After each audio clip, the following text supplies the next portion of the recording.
Hello, my friends. LeAnn Thieman here. I'm author of Chicken Soup for the Nurse's Soul series and Self-Care for Healthcare. This holiday season, when we are so busy with this hectic, happy, holy, did I mention hectic, work to be done and joy to be had, it's important to take time to just maybe take a breath and receive a little inspiration that we all deserve. I'd like to share with you this story from Chicken Soup for the Nurse's Soul. It's entitled Working Christmas Day. It was an unusually quiet day in the emergency room on December 25th. Quiet, that is, except for the grumbling of the nurses about having to work Christmas Day. I was triage nurse that day and had just been out to the waiting room to clean up. Since there were no patients, I went back into the nurse's station to have a cup of hot cider that one nurse had brought.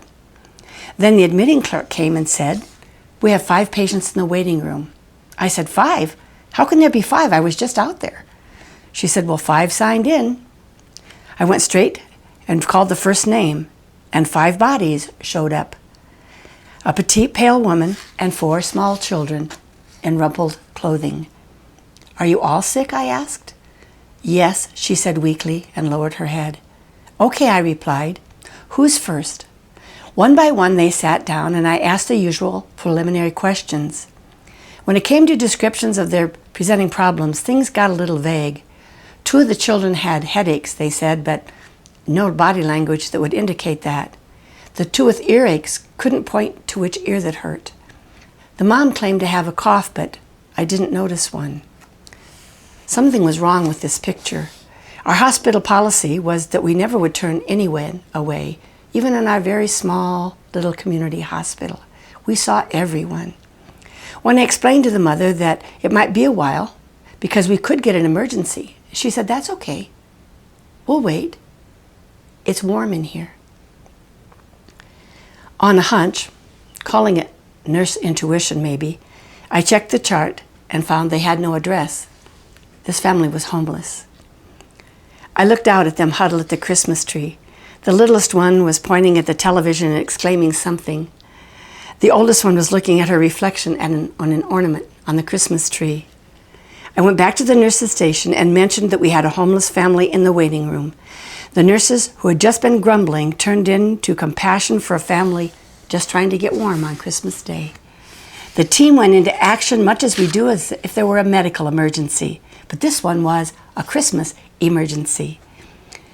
We were all offered a free meal at the hospital cafeteria, so we claimed that meal and prepared a banquet for our guests. Now we needed presents. We put together oranges and apples in a basket that one of the vendors had brought.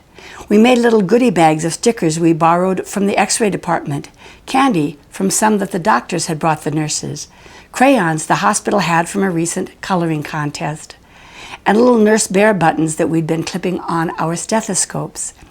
We also found a mug, a package of powdered cocoa, and a few other odds and ends.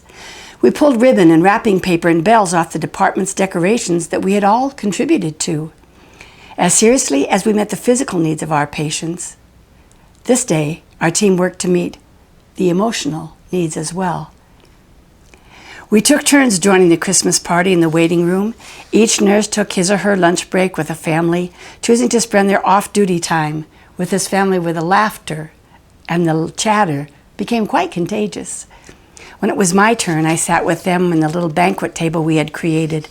We talked about dreams. The little 6-year-old piped up first. "I want to be a nurse and help people." After the 4 children had shared their dreams, I looked at the mom. She smiled and said, "I just want my family to be safe and warm and content like they are right now." Well, this party lasted much of the shift before we were able to locate a shelter that would take the family in on Christmas Day and then provide them with some long-term help. As they walked to the door to leave, the 4-year-old came running back to give me a hug and whispered, "Thanks for being our angel today." As she ran back to join her family, they all waved one more time before the door closed. I turned around slowly to get back to work, a little embarrassed for the tears in my eyes. There stood a group of my co-workers, one with a box of tissues, which she passed around to each nurse who had worked a Christmas Day he or she will never forget. I hope you take some of the inspiration of this story, some of this joy for the holiday season, and bring it to your work and your play and your family and your joy this next year. Happy holidays, and God bless.